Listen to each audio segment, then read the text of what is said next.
Yevgeny Solomenko. Born in 1950, journalist Yevgeny Solomenko became one of Durdy Bayramov's closest friends and biographers.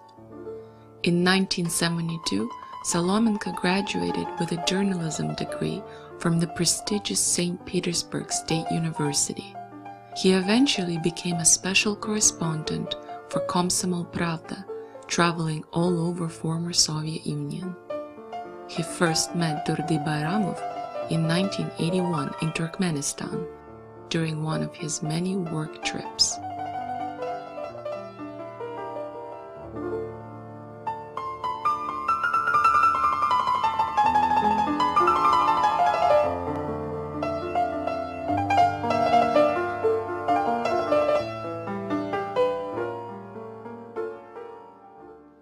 «30 лет назад я написал повесть документальную о Дурды Байрамове. Она называлась «Повесть о художнике Дурды и о 3 его гибелях». И вот здесь ключевое слово «гибели», потому что всю жизнь он гибнул, пропадал, выживал, взлетал к звездам, и тут на него наваливалась очередная гибель. Как-то один не очень добросовестный журналист написал, что Дурды с детства жил тягой к искусству, тягой к живописи, бредил живописью. Это было не так. С детства Дурды выживал, потому что по его детству проехались гитлеровские танки, проехалась война, которая во всем мире называется Второй мировой, а у нас Великой Отечественной, которая не дотянулась вот этими танковыми армадами до Туркменистана, но она дотянулась до Туркменистана гибелями, смертями мужчин и голодом тех, кто оставался жить в том далеком краю. Поэтому жизнь у него была далеко не безоблачная, далеко не легкая. Это была жизнь, исполненная ран, шрамов. Это была жизнь бойца. И вот мне очень врезался в память его рассказ, как однажды он шел через очередной аул, шел, как всегда, голодный, может быть, даже голодный, как никогда. Он почти терял сознание от этой голодухи.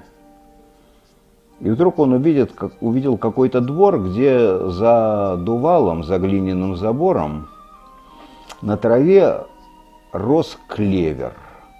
Яркие, сочные цветы клевера. И вот этому крохотному мальчишке эти цветы клевера показались такими сочными, такими вкусными, что он не выдержал, он перелез через дувал и бросился есть этот клевер. Вот он, как звереныш, встал на четвереньки и запихивал в себя эти сочные, но оказавшиеся горькими цветы, и почти не разжевывая глотал их, а потом просто для ускорения стал рвать зубами, и губы все от этого растрескались, и текла кровь, и вот он ел, забивал в себя этот клевер, горький и соленый от его крови. И тут это в окно увидел хозяин дома.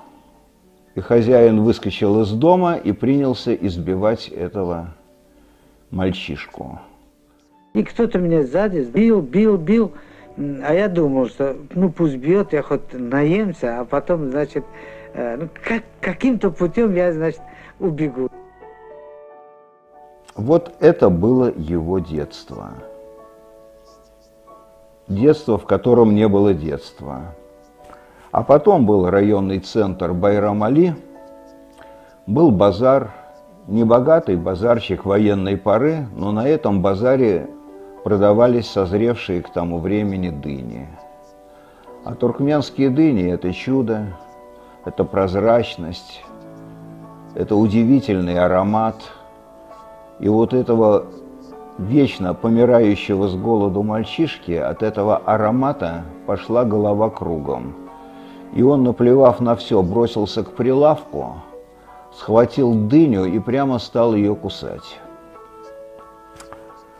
Его забрали в милицию в тот же день в эшелон и отправили через половину Туркмении в город Кизыларват, где находился детский дом. А детский дом – это стала совершенно новая, очень светлая глава в его жизни.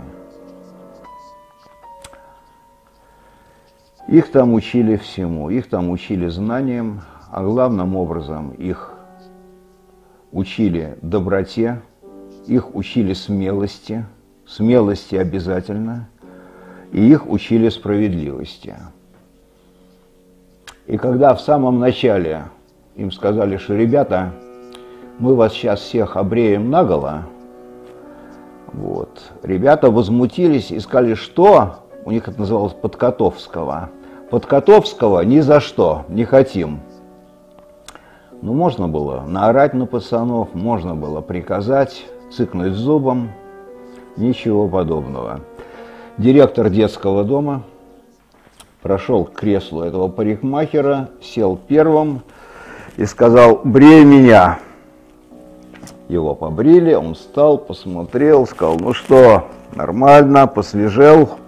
А ну, пацаны, делай как я».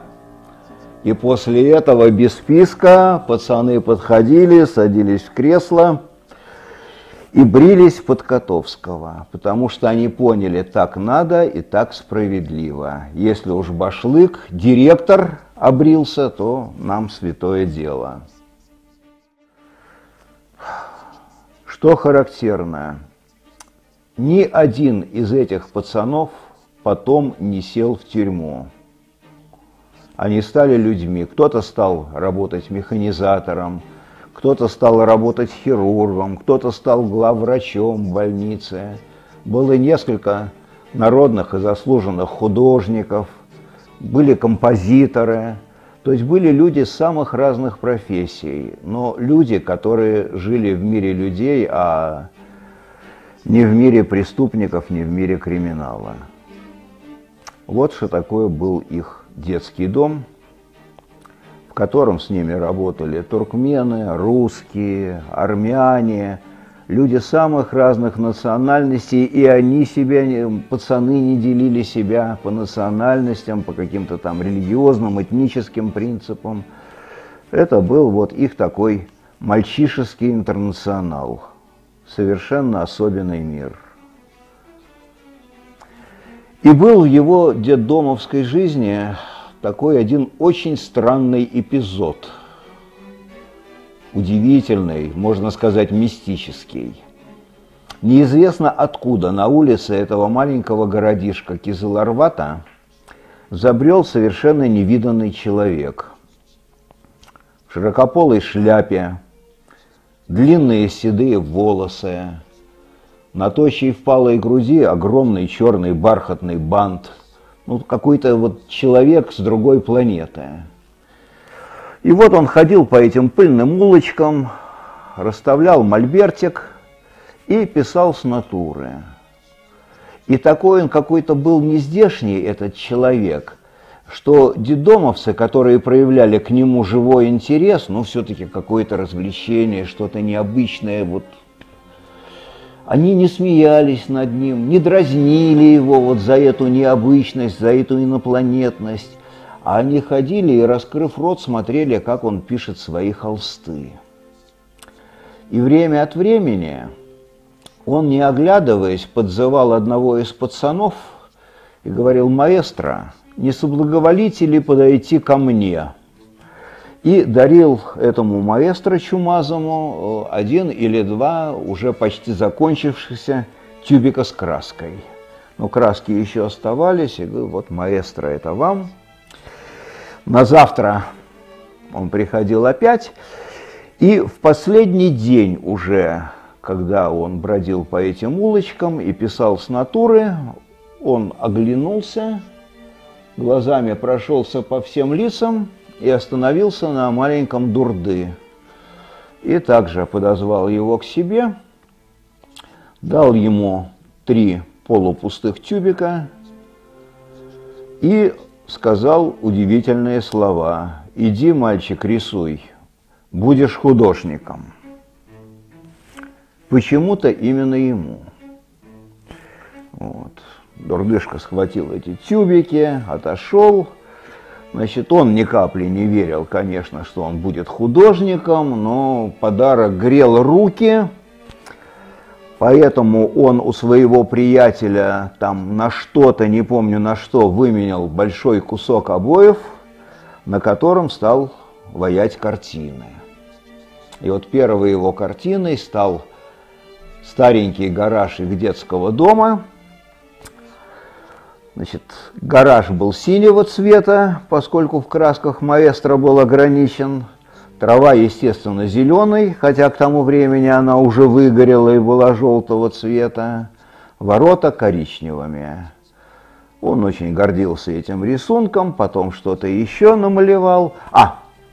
Потом он пытался рисовать реторты из химического класса и перерисовывать портреты с доски, которая у них висела в коридоре, стенд герои Великой Отечественной войны.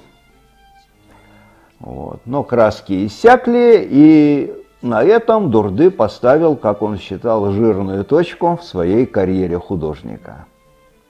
А потом он окончил детский дом, и он с приятелем приехал в Ашхабад и подал документы в фабрично-заводское училище, которое готовило механизаторов. И прямой путь ему был в трактористы, бульдозеристы, работать в одном из колхозов в Туркмении, проводя там мелиорацию или еще какие-то такие работы. Но они шагали по Ашхабаду, шагали босиком, потому что берегли свою единственную пару ботинок.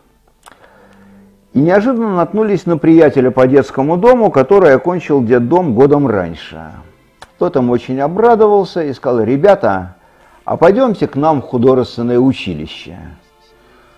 Дурды говорит: «Да куда нам художественное? Какие мы художники вообще?» Смешно. А тот говорит: «Да нифига, ну держать карандаш в руке сможешь? Сможешь. Все, а там тебя научат. Зато у нас одежду дают, обувку дают, кормят бесплатно, шамовка отличная, общагу дают». Ну, против такого уже крыть было нечем. Они говорят: «Да мы уже документы подали, вот ФЗУ, все». «Ничего, пойдем к нашему директору, он сам из детдомовских». И привел их к директору. Директор посмотрел на этих пацанов, на этих джентльменов с босыми ногами, задумчиво сказал: «Так, из Кизларватского детдома, говорите? Ладно, ребята, я вас беру». Вызвал к себе завхоза и сказал: «Вот этих 2 ребят мы зачисляем, поставьте их на довольствие, значит, выдайте одежду, места в общежитии». Они говорят: «Да вы знаете, вот у нас уже документы, вот в этом ФЗУ. Ничего, ваши документы я заберу у директора, я его хорошо знаю». Вот так судьба привела Дурды за руку вот в это художественное училище. И его по жизни за руку вел его старший друг, изумительный педагог, которого тоже ему послала судьба, вот как своего посланца, Геннадий Яковлевич Брусенцов. Брусенцов выделял этого парня. Он очень придирчиво оценивал его работы.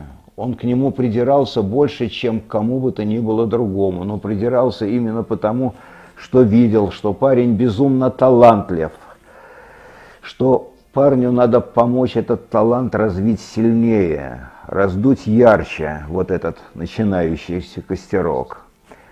Брусенцов часто приглашал его к себе домой, где сажал его за стол и давал ему альбомы с иллюстрациями, где были те же Рембрандт, Рубенс, тот же Питер Брейгель-старший, Хальс и много-много кто еще. Брусенцов давал ему читать книги про этих художников. То есть Брусенцов его за руку ввел в мир большой живописи. Ввел его в мир, где жили мастера прошлого, мастера с большой буквы, на которых маленький Дурды смотрел вот так вот, задрав голову. Потом, когда он окончил художественное училище, он поехал поступать в Москву в Суриковский институт, институт живописи имени Сурикова. Конкурс был колоссальный, 14 претендентов на каждое место, но Дурды пробил себе это право, выдержал конкурс и стал учиться в Суриковском.